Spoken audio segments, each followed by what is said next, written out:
Assalamualaikum warahmatullahi wabarakatuh, Bapak Ibu pensiunan yang kami hormati.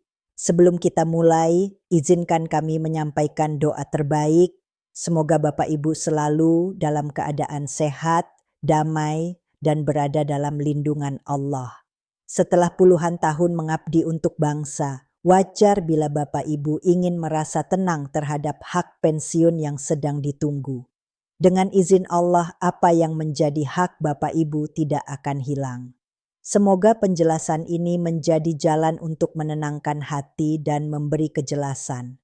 Baik Bapak Ibu, mari kita bedah satu informasi penting yang sedang ramai dibicarakan. Kami telah menampilkan sebuah berita nasional yang menjadi panduan utama terkait rencana rapel gaji pensiunan, baik itu pensiunan ASN, TNI maupun Polri. Berita tersebut memuat penjelasan tentang jadwal pencairan rapel yang sebelumnya ramai disebut-sebut akan disalurkan pada periode tertentu, lengkap dengan rinciannya. Dalam berita tersebut tertulis bahwa pemerintah telah menetapkan rentang waktu pencairan rapel dan total alokasi dana yang disiapkan mencapai 48 triliun rupiah yang sudah termasuk dalam anggaran negara yang diperbarui. Lalu bagaimana penjelasan lengkapnya?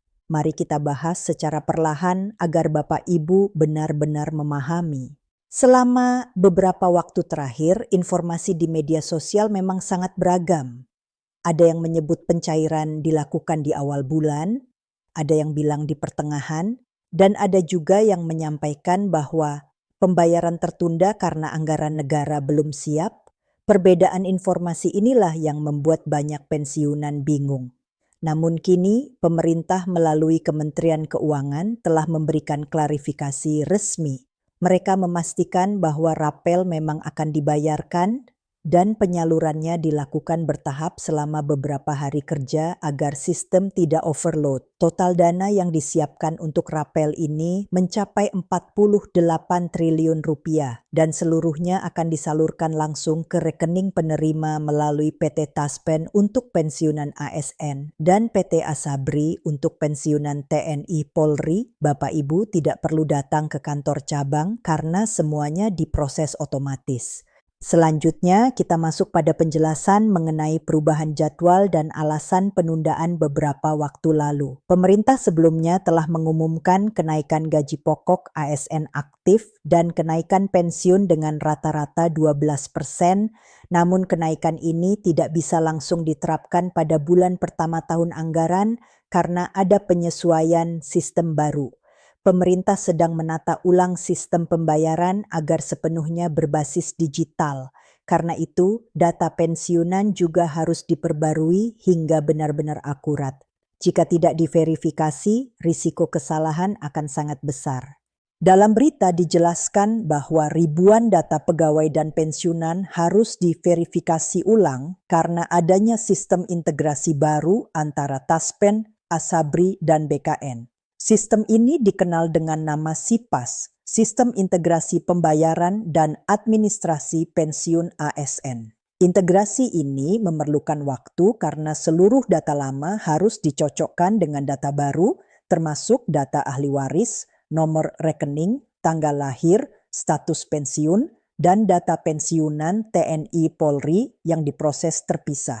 Karena proses inilah rapel tidak bisa dibayarkan sesuai jadwal awal. Berikutnya, mari kita bahas kategori penerima rapel. Ada 4 kelompok utama. Pertama, ASN aktif yang sudah bekerja sebelum awal tahun anggaran. Mereka berhak menerima rapel kenaikan gaji dari bulan pertama hingga bulan sebelum pencairan. Kedua, pensiunan Taspen yang sudah menerima pembayaran pensiun sebelum awal tahun. Mereka berhak menerima rapel kenaikan pensiun dari bulan pertama hingga bulan sebelum pencairan. Ketiga, pensiunan baru yang pensiun pada periode tahun berjalan. Mereka berhak mendapatkan rapel sesuai penyesuaian gaji terakhir sebelum mereka resmi pensiun. Keempat, ahli waris pensiunan seperti janda, duda, atau anak yang masih memenuhi syarat. Mereka tetap berhak menerima rapel selama data rekening dan status ahli waris telah disetujui oleh Taspen atau Asabri. Selanjutnya, Jadwal pembayaran dilakukan secara bertahap. Pembagian jadwal ini bertujuan agar sistem tidak mengalami gangguan. Tahap pertama diberikan untuk ASN aktif dan pensiunan instansi pusat. Tahap kedua untuk ASN pemerintah daerah termasuk guru dan tenaga medis. Tahap terakhir mencakup seluruh pensiunan ASN serta pensiunan TNI dan Polri melalui Taspen dan Asabri. Seluruh pembayaran dilakukan dalam beberapa hari kerja hingga seluruh penerima mendapatkan haknya. Kini kita masuk pada estimasi besaran rapel. Jumlah rapel bervariasi tergantung golongan, masa kerja, dan status keluarga. Untuk golongan 1, estimasinya sekitar 1,5 juta hingga 2,5 juta. Untuk golongan 2, yaitu sekitar 2,5 juta hingga 3,8 juta. Sementara golongan 3 berkisar antara 3,5 juta hingga 5 juta. Dan untuk golongan 4, perkiraannya mencapai 5 juta hingga 8,5 juta. Insya Allah, semua nominal ini akan sampai kepada Bapak Ibu sesuai ketentuan. Semoga informasi ini membawa kejelasan dan ketenangan. Mari kita jaga hati dengan sabar dan tawakal. Apa yang menjadi hak Bapak Ibu akan Allah sampaikan melalui tangan-tangan yang tepat. Jika informasi ini bermanfaat, silakan bagikan kepada rekan pensiunan lainnya. Wassalamualaikum warahmatullahi wabarakatuh.